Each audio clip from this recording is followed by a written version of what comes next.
Сегодня в Чувашии вспоминают легендарного земляка Андриана Николаева. 5 сентября, 89 лет со дня рождения космонавта номер 3.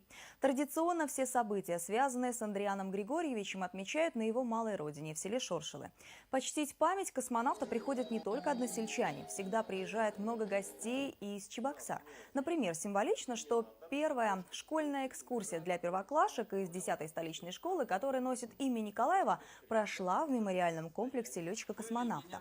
Там же состоялся торжественный митинг, в котором принял участие глава республики. Многие, когда вспоминают о Николаеве, говорят не столько о его полетах в космос, сколько о личных качествах. Несмотря на всесоюзную славу и восхищение, Андриан Григорьевич всегда оставался простым, открытым и доступным для контактов человеком. Будучи летчиком-космонавтом, он очень много помогал, оказывал содействие и развитию экономики, и развитию социальной сферы. Это образование, это медицина, это спорт, это культура.